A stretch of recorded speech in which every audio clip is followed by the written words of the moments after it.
राष्ट्रीय आय एवं उससे संबंधित अवधारणाएं। अर्थव्यवस्था में राष्ट्रीय आय एक महत्वपूर्ण अवधारणा है।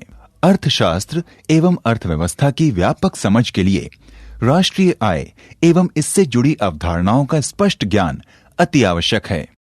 राष्ट्रीय आय, नेशनल इनकम, किसी राष्ट्र द्वारा एक वर्ष में उत्पादित अंतिम वस्तुओं एवं सेवाओं के मौद्रिक मूल्य के योग को राष्ट्रीय आय कहते हैं। इसमें उन समस्त वस्तुओं एवं सेवाओं को सम्मिलित किया जाता है जो देश के निवासियों द्वारा देश में या देश के बाहर उत्पादित की गई हों। राष्ट्रीय आय से संबंधित कुछ अन्य प्रमुख बातें इस प्रकार हैं। नंबर 1, राष्ट्रीय आय को सदैव मुद्रा के रूप में मापा जाता है। नंबर 2, राष्ट्रीय आय में सदैव अंतिम वस्तुओं एवं सेवाओं के मौद्रिक मूल्य को सम्मिलित किया जाता है। नंबर 3, घरेलू सेवाओं जैसे बच्चों को पढ़ाना, भोजन बनाना आदि को राष्ट्रीय आय में शामिल नहीं किया जाता है। नंबर 4, राष्ट्रीय आय में सदैव नई वस्तुओं के मौद्रिक मूल्य की गणना की जाती है। नंबर 5, राष्ट्रीय आय में देश के निवासियों द्वारा विदेश में उत्पादित वस्तुओं एवं सेवाओं के मूल्य को सम्मिलित किया जाता है। नंबर 6, राष्ट्रीय आय में गैर उत्पादक वित्तीय परिसंपत्तियों को शामिल नहीं किया जाता है। राष्ट्रीय आय 2 आधारों पर प्राप्त की जा सकती है। नंबर 1, चालू कीमत पर राष्ट्रीय आय, national income at current prices. जब राष्ट्रीय आय की माप प्रचलित बाजार मूल्यों पर की जाती है तो इसे चालू कीमत पर राष्ट्रीय आय कहते हैं। इसे मौद्रिक आय भी कहा जाता है।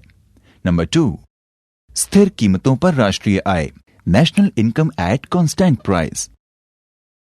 जब एक लेखा वर्ष के दौरान एक राष्ट्र के नागरिकों द्वारा उत्पादित अंतिम वस्तुओं एवं सेवाओं के मौद्रिक मूल्य को किसी आधार वर्ष के मूल्यों पर मापा जाता है तो इसे स्थिर कीमतों पर राष्ट्रीय आय अथवा वास्तविक राष्ट्रीय आय कहा जाता है। भारत में राष्ट्रीय आय की गणना एक वित्तीय वर्ष के लिए की जाती है। भारत में इसका वित्तीय वर्ष 1 अप्रैल से 31 मार्च तक होता है।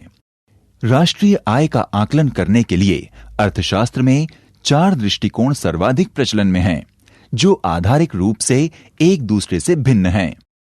ये दृष्टिकोण सकल घरेलू उत्पाद जीडीपी, शुद्ध घरेलू उत्पाद एनडीपी, सकल राष्ट्रीय उत्पाद जीएनपी तथा शुद्ध राष्ट्रीय उत्पाद एनएनपी हैं।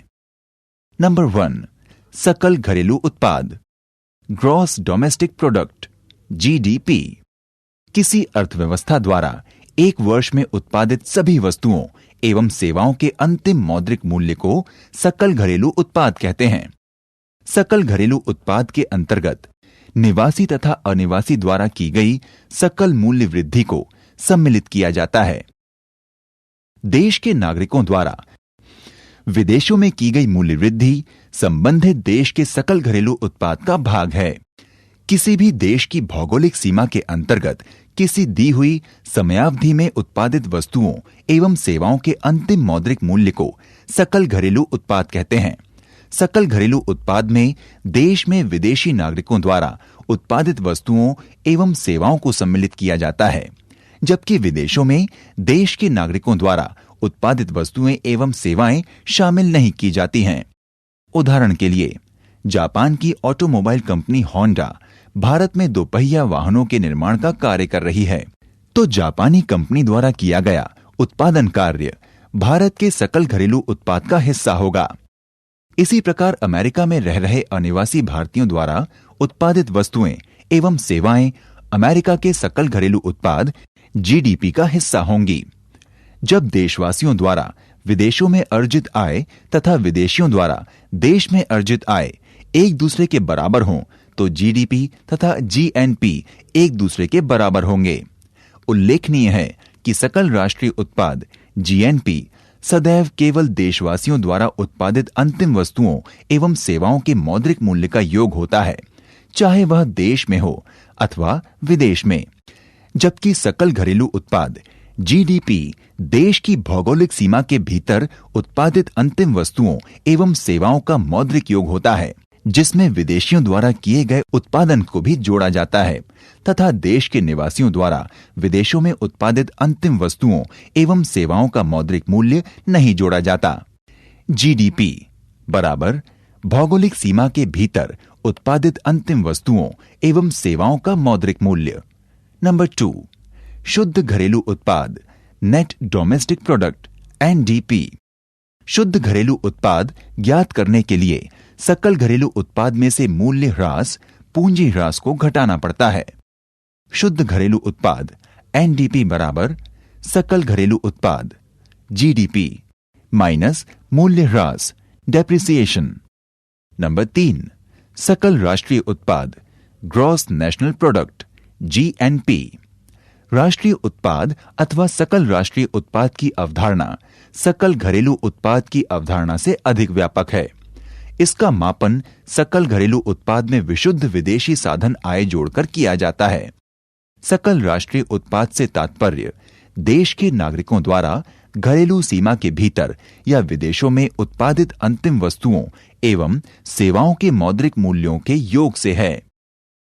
सकल राष्ट्रीय उत्पाद जीएनपी बराबर सकल घरेलू उत्पाद जीडीपी प्लस देशवासियों द्वारा विदेशों में अर्जित आय माइनस विदेशियों द्वारा देश में अर्जित आय।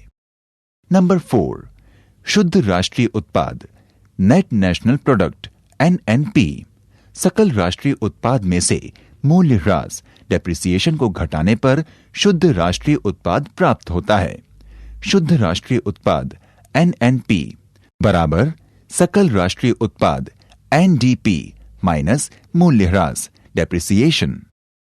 शुद्ध राष्ट्रीय उत्पाद एनएनपी को ही राष्ट्रीय आय नेशनल इनकम कहा जाता है।